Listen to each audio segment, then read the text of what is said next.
News broke this week that Toronto Raptors wing OG Anunoby may be looking for a new home. How much should we buy that?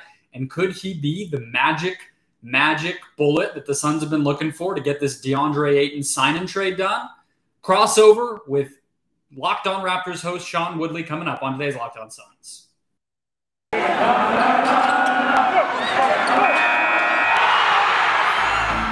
You are Locked On Suns, your daily Phoenix Suns podcast, part of the Locked On Podcast Network, your team every day.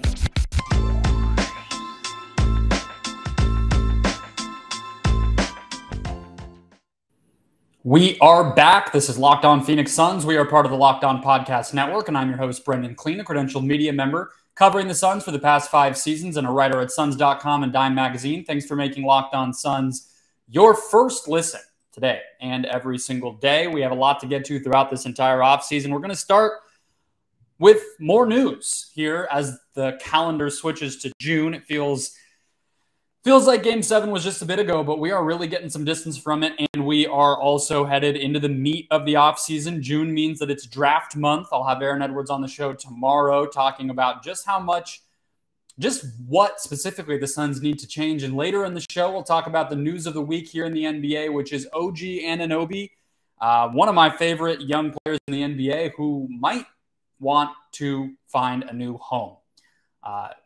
Potentially upset with his role, potentially looking for a new team, according to Bleacher Report, Jake Fisher. We'll talk about that with Sean Woodley of Locked On Raptors later in the show.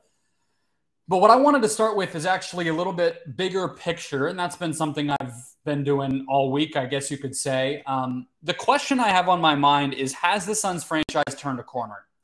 Talked about going back to 2019 on yesterday's show and how smart the moves on the court and on the transaction side of things that the Suns made, how smart they were at that time.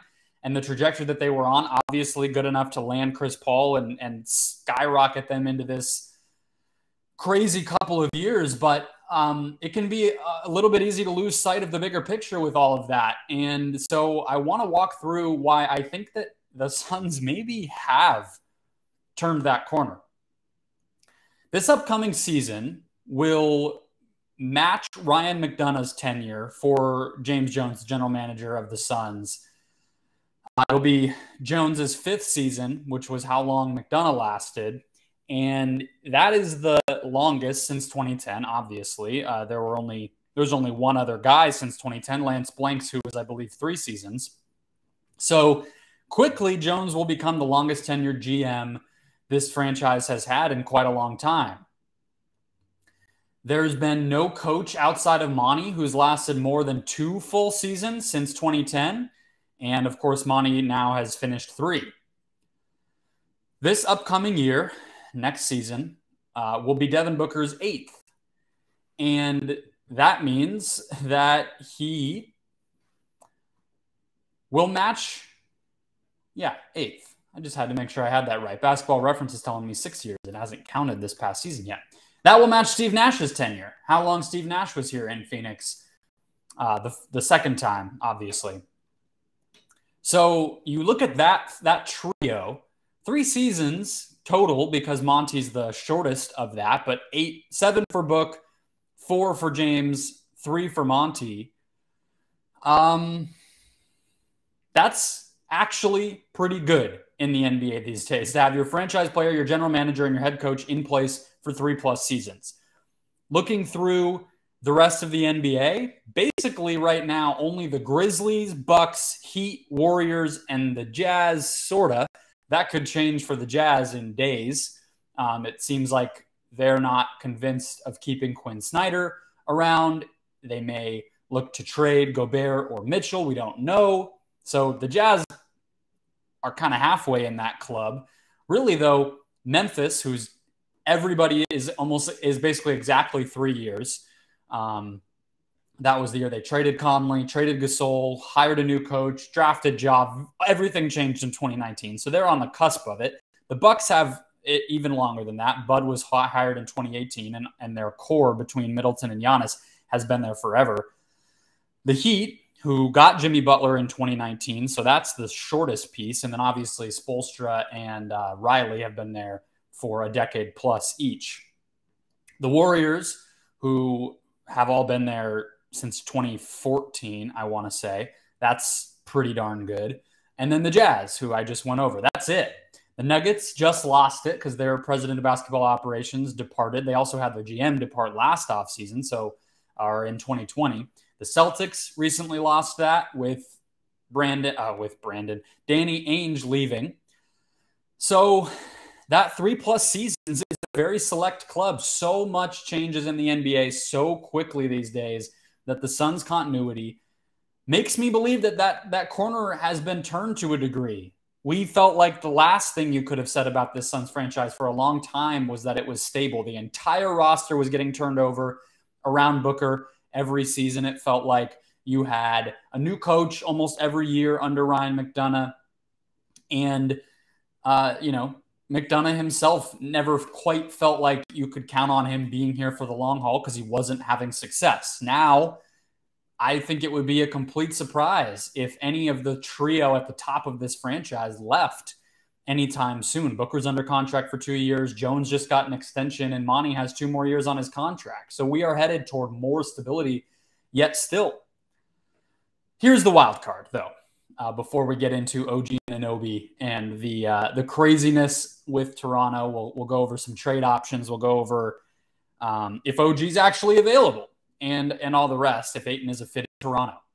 Before we get into that, the wild card here. So the Robert Sarver investigation, because, most owners have longevity. They have continuity. That's not really something we think about with ownership because teams don't change hands very often. So it's not quite how you would look at ownership, and the success of ownership is how long they've been there because it's their choice most times to give it up.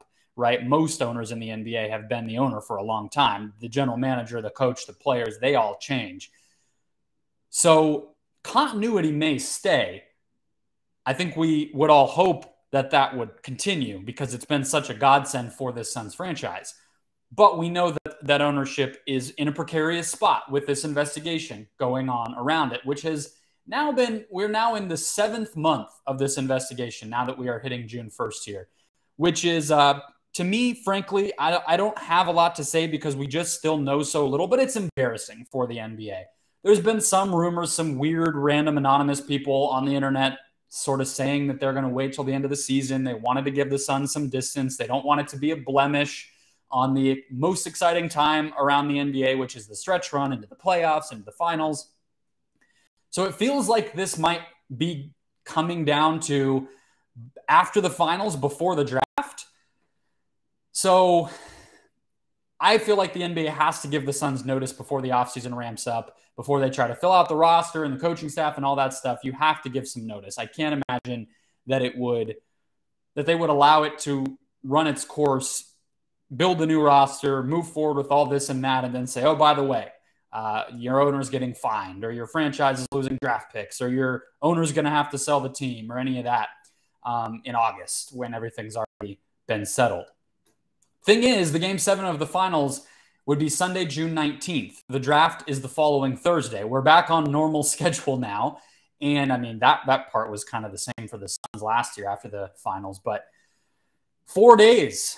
So it feels like that's the week that we would expect this to drop if the finals go 7 games. If they don't, I think the NBA would be thrilled to drop this further ahead of the draft and allow it to wear off in the news cycle before the draft comes. But the new owner, regardless, if there was one, and again, we don't know anything. I'm flying blind here just like you guys are.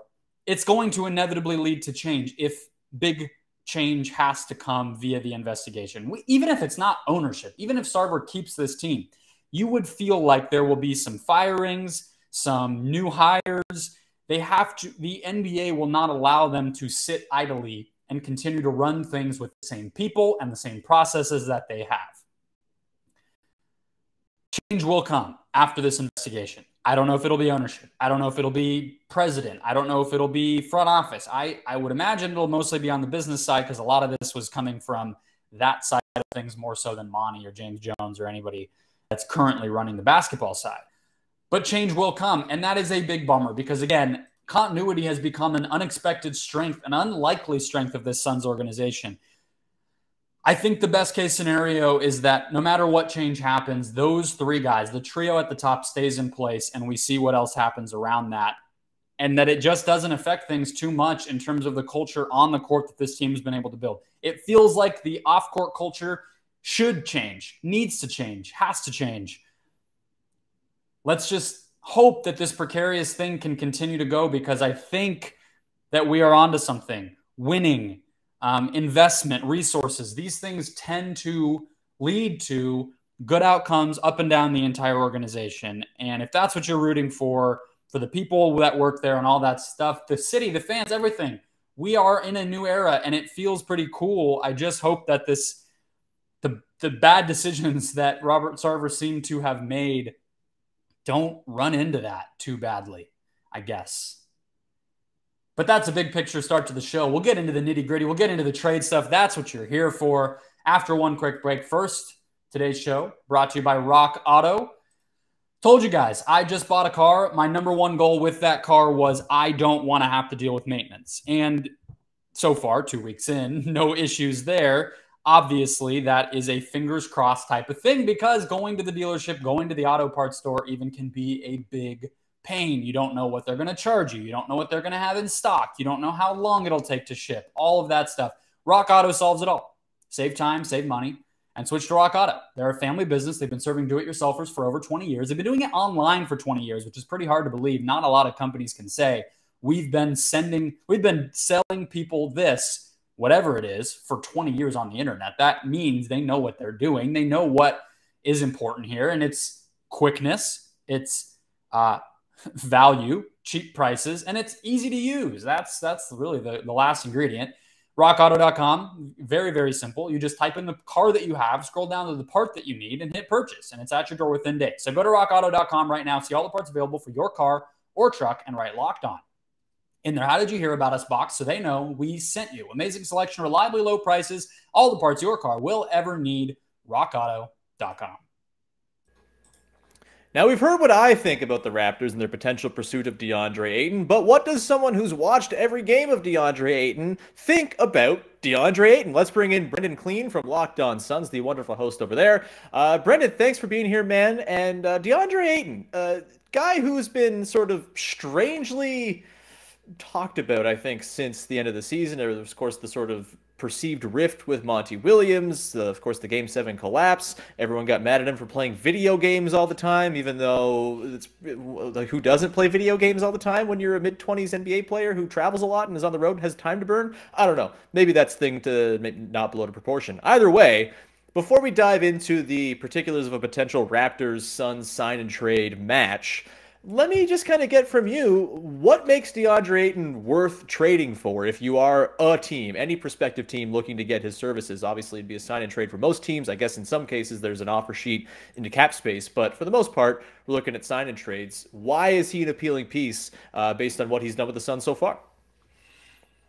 I think it's his versatility, and that starts on the defensive end. I think he's a guy who has always, even dating back to pre-draft, I feel like I've been talking about Ayton for a really long time because we knew the Suns were going to be in position for a top pick the year he was coming out. And these trends have followed him all the way back, where it's hard to look at the box score and feel like he's making a big impact on defense. And, you know, in college and maybe his first 1 or 2 seasons in the NBA, that's really because he wasn't, but now he definitely is making an impact. And again, it comes down to that versatility. It's the ability that he has to execute any number of things you want to do defensively. He, you know, I'm sure most people watched the NBA Finals last year if they're basketball fans. He was guarding Giannis Antetokounmpo, right? And then, you know, you'll also see him then drop into the paint and maybe, you know, deflect a basket, a shot at the basket. Then, you know, the next time he might shuffle his feet and go trap a ball handler out on the perimeter. He can do all of that for you.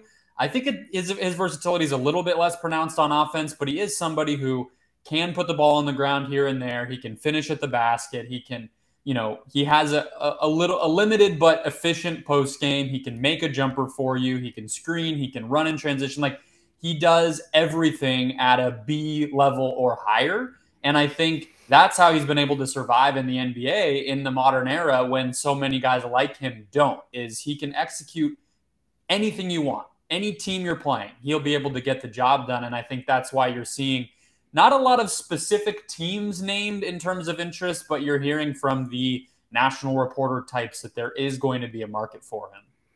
Yeah, and I mean, Masai Ujiri has talked a lot about in sort of his evaluation of the Raptors and their sort of unorthodox team building concept. Like, they're only going to get a center who fits all the things they're looking for from a center. And Ayton kind of fits the bill in terms of having enough versatility to fit into what is a pretty complex scheme that asks a lot of the centers, asks, them to sort of play outside of their comfort zone a little bit as well. And I think a big thing the Raptors lacked this season, and we've talked about this on Locked On Raptors a bunch, is there weren't a ton of guys who just did center things very well, like screen or roll to the basket or post up or whatever. And for those who I think are really, really clamoring for the Raptors to add a big man, those are the kind of skills they're looking for. And Ayton seems to really check a lot of those boxes. I'm curious, we've seen centers really perform well with Chris Paul, basically as a rule, right? Like Bismack Biyombo had his best season since playing with Kyle Lowry, which perhaps is not a coincidence. Deandre Ayton's been really, really good with Chris Paul as his partner in the pick and roll. Is there any concern for you, having watched Ayton, that away from the ecosystem the Suns have set up, maybe his effectiveness is dimmed a little bit, or does he kind of do enough things in enough different ways that he can kind of survive and thrive no matter who he has around him? I don't think he's the type of player that's going to have the same level of impact, especially on offense, if he's not around a good playmaker like Chris Paul. I think there's been a number going around that the number of shots that he had assisted this year was like 80+%, even more than Rudy Gobert, who's somebody we think of as, incapable of doing anything on offense. And Ayton needed to be fed even more than that. I don't know if I would say he needed to be fed. He was fed even more than that. So I think that there's a little bit of him that is probably there if he was more of a featured piece on offense. I talked about his post game. He has a pretty much automatic hook shot. He's been able to start to dribble a little bit more. If anybody watched any of the first round games against the Pelicans, he was, he strung together some of the best offensive shot creation games of his entire career in that series. And so you probably feel like there's something to tap into there. But I think part of the reason it's hard to know is his development just got interrupted when Chris Paul got here. He was a player, I guess it got interrupted by his own suspension first, then it got interrupted by Chris Paul coming here. And, by the time Chris Paul arrived in Phoenix, DeAndre Ayton had played less than 100 regular season games. Right. And now he's played, 100 and something with Chris Paul.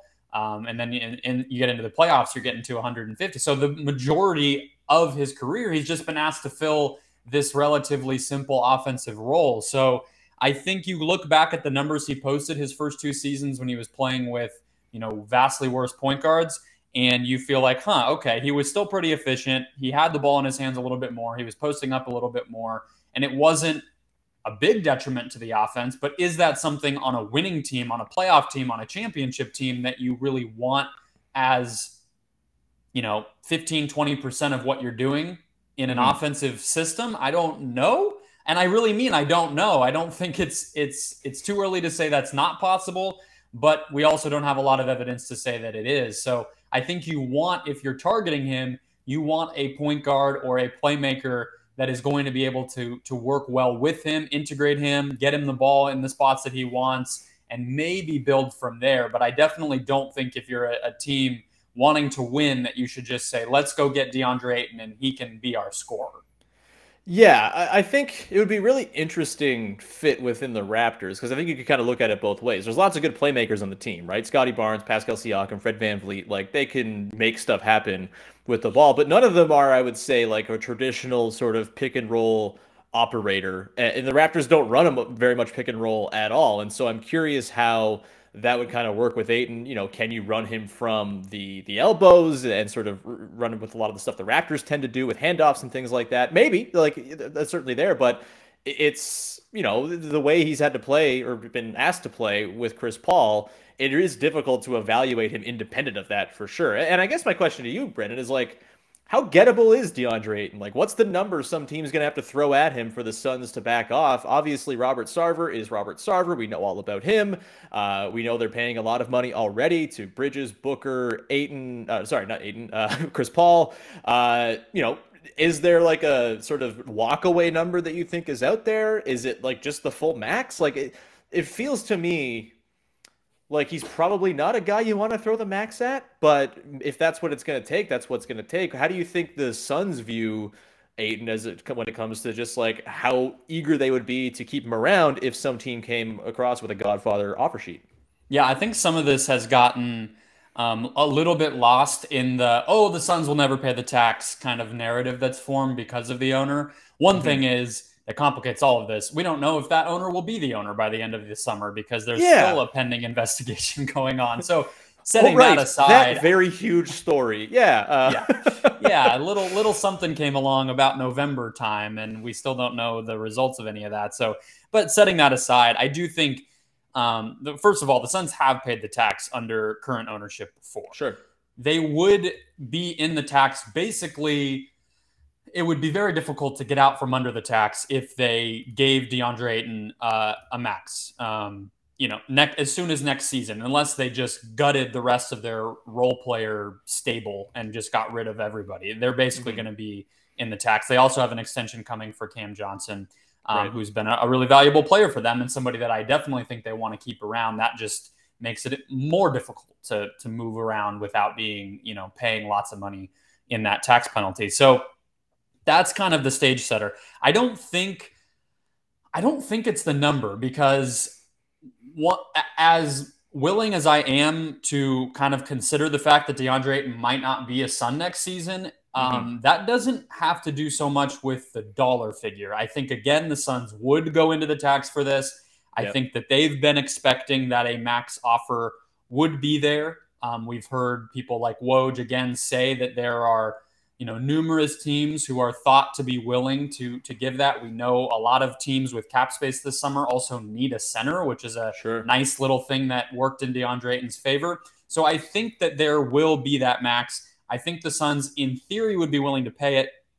I think the deal breaker more so than the number in terms of money is actually the number in terms of years, because the big holdup last year, the reason that an extension didn't get done, that Ayton became the only number one pick since like Anthony Bennett or Kwame Brown or whatever to not get an extension, is because the Suns were not willing to budge from the 4-year max that they wanted to give him, and Ayton's camp wanted the 5 years. Totally understandable, especially at that period of time when the extension is all that's on the table. You can't go get an offer sheet. You're not a free agent yet. So really you're negotiating 4 years or 5 years or max versus no max. And why would you not hold out for the biggest possible thing? Made perfect sense then.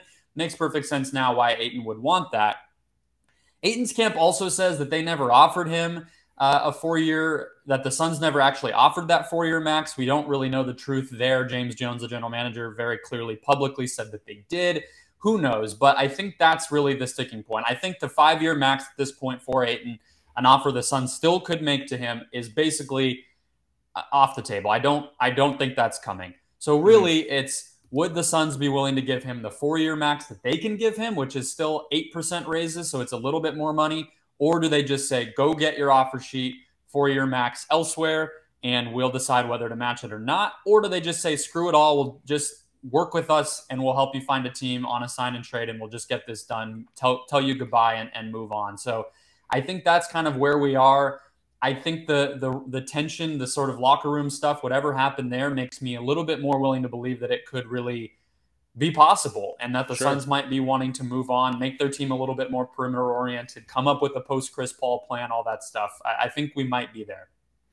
Well, if the Raptors are the team to potentially go and try to lure DeAndre Ayton to fix their quote-unquote hole at center, there's going to have to be some guys going the other way. We'll get into that conversation in just 1 second here with Brendon. But first, I want to tell you about our friends over at BetOnline.net, who continue to be the #1 source for all your sports betting needs and info. Find all the latest odds, news, and sports developments, including this year's basketball playoffs, the Major League Baseball scores, fights, and even next year's NFL futures. What I would recommend right now is you take yourself over to betonline.net and you go and you find the Colorado Avalanche Edmonton Oilers game totals and just slam the over nonstop, because those teams are going to score 1,000 goals over the course of the next 2 weeks. It feels like pretty easy money to me. BetOnline is your continued source for all the sports wagering info you need, from live betting to playoffs, esports, and more. Head to the website today, use your mobile device, and learn more about the trends in the action. BetOnline is where the game starts. All right, we round things out here. Let's piece together a trade, shall we? We'll have to be a sign and trade if the Raptors are to land DeAndre Ayton. And I will say, we're going to talk about Rudy Gobert next week. I think I'd probably prefer Ayton to Gobert. Just the number that Gobert's at till the year that he's at that number at gives me a little bit of queasiness. Also, rooting for DeAndre Ayton seems more fun than rooting for Rudy Gobert. I potentially could go and talk to DeAndre Ayton about video games and maybe get some sourcing going there. That would be fun too. But with that, something's going to have to go the other way. Brendon, can you clarify what the max number would be, like the starting number that the Raptors would have to match going the other way for Ayton on this extension? I'm very bad at cap stuff. I should have had this prepared beforehand.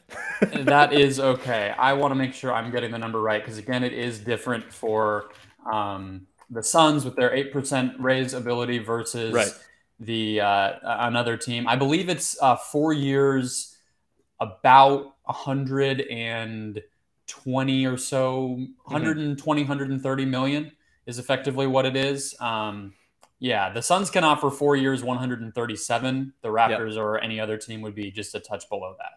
Yeah, so you're looking at north of 30 million a year as the incoming salary, and with the Raptors being as close to the tax as they project to be going into next season, and they're not going to pay the tax next season, I can almost guarantee you that. That's all got to be considered. And so that leaves the Raptors in a bit of a tricky spot, right? Because they have some guys on very movable contracts, but to get to the number of a DeAndre Ayton, they'd probably have to piece a few different guys together. I guess we should start with OG Anunoby, who was in conversations yesterday from the Jake Fisher Bleacher Report. You can go listen to my episode from yesterday when I talked about the OG rumors and why I don't think there's a whole lot of noise to them. But if a trade is going to happen, his contract is one of the most easily movable. Not that I like talking about players in terms of how movable their contracts are, but hey, it's the offseason. We got to do it.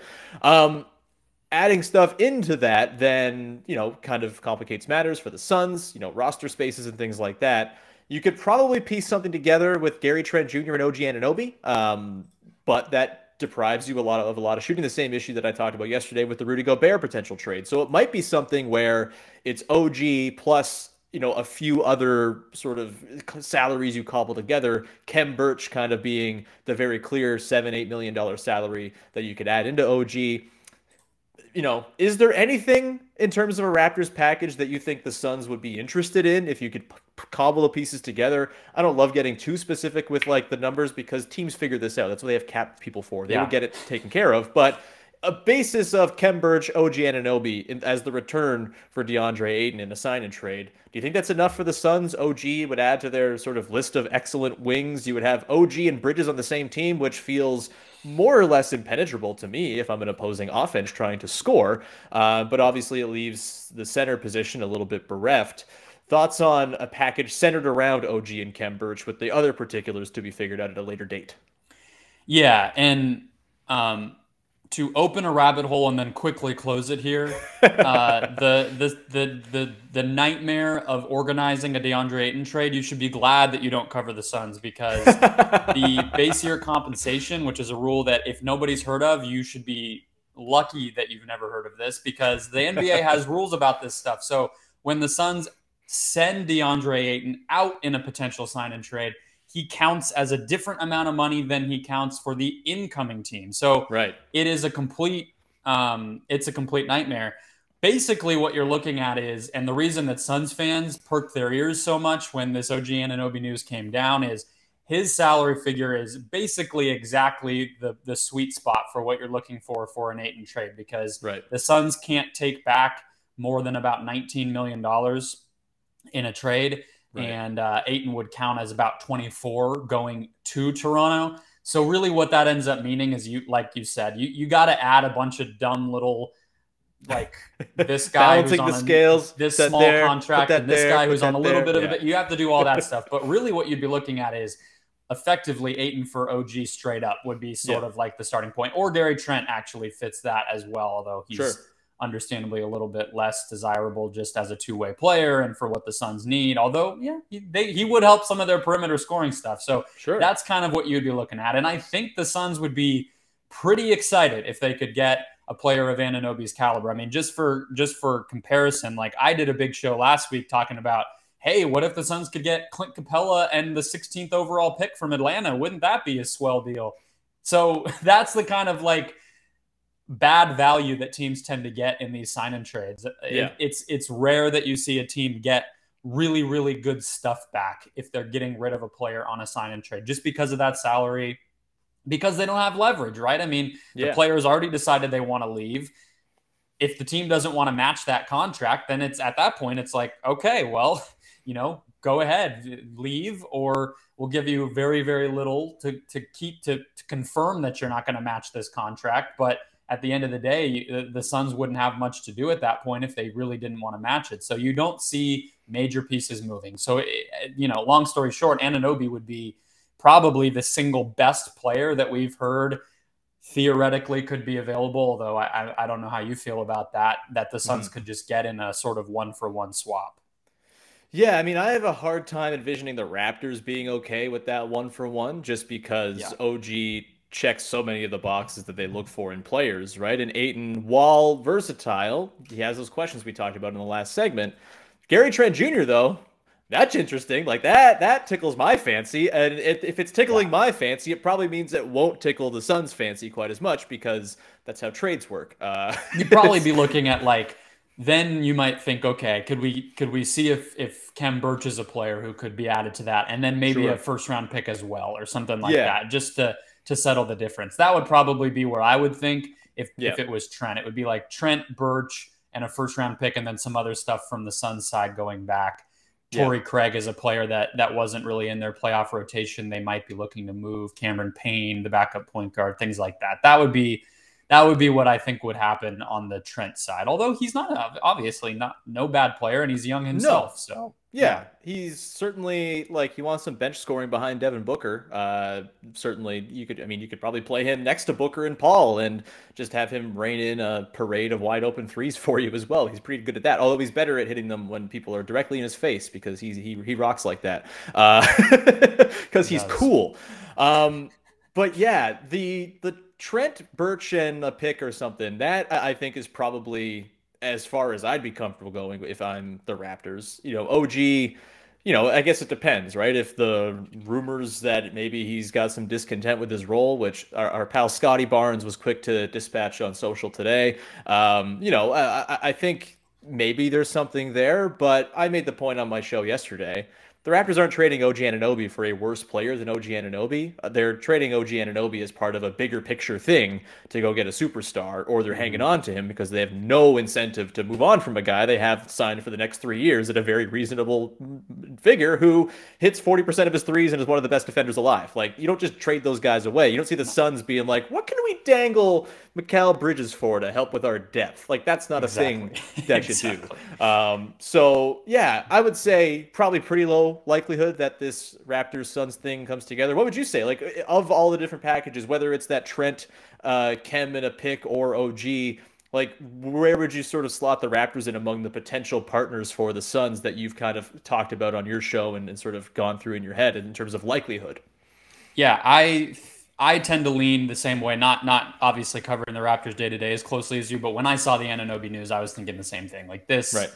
This doesn't seem super likely. If it were to even get close, he would be near the top of the list. I mean, for the same reasons the Raptors value him so much, the Suns would too, and he would be an awesome get if the Suns did decide to move on from Ayton. They would have to figure out the center spot, but it's an easier thing to fill than a great wing. So if you get rid of your center and get a great wing, and then you have to go find a bargain bin center, I think that's an okay gamble to make. A lot of the other trades are pretty similar to the Trent thing, though. Capella, right. Miles Turner is a player that's been talked about for the Suns. Sure. Terry Rozier is another one that's come up. PJ Washington and Terry Rozier sort of package from Charlotte. So, I mean, it's scraping the bottom of the barrel at a certain point for the Suns, unless they really just strike gold and a team is just really excited to get Ayton and wants to go swing for the fences. But the Suns are not in a position of strength. Restricted free agency, they can match. They have the strength there, but these sign-and trades, they're not in a very strong position. So I think you're probably right. If it was Toronto, it would be something closer to that Trent deal. And if I'm the Suns, I don't know if that's really exciting enough for me to, make a quick decision. They can always just keep Ayton and decide, the trade deadline next summer, they could think about trading him again. So there's no rush. And I don't think Trent is going to make them rush. And the thing to consider with Trent as well is he's a player option at the end of next year. So if he shows out, then you're all of a sudden paying him a lot of money and probably going through this whole rigmarole once again. In which case, we'll gladly have you on the podcast to talk about trading Gary Trent Jr. back to the Raptors in a sign and trade. But until then, Brendon, thank you so much for hopping on, man. This was great. Where can people check out all of your wonderful work? Yeah, right there on the screen on YouTube at Brendon Kleen 14 on Twitter. That's where all my stuff will be posted. Obviously, you can find Locked On Suns on your favorite podcast platform as well. If this stuff gets closer, I'll obviously be talking about it. We'll probably have to do another crossover, Sean. But until then, that's where I'll be. Sounds good. Everyone, thank you so much for tuning in. We'll be back again tomorrow with the last episode of the week. I'll be away on Friday flying, so tomorrow will be our final show to close out the week. Might bring back our favorite game show that we came up with last week, Mid-Level Madness, so keep an eye out for that. If you haven't listened, go listen to yesterday's episode where I talked about the OG rumors, and go listen to the Chris Bosh, Pascal Siakam comparison episode from Monday as well. Thank you for making us your first listen of the day. Go make your second listen of the day.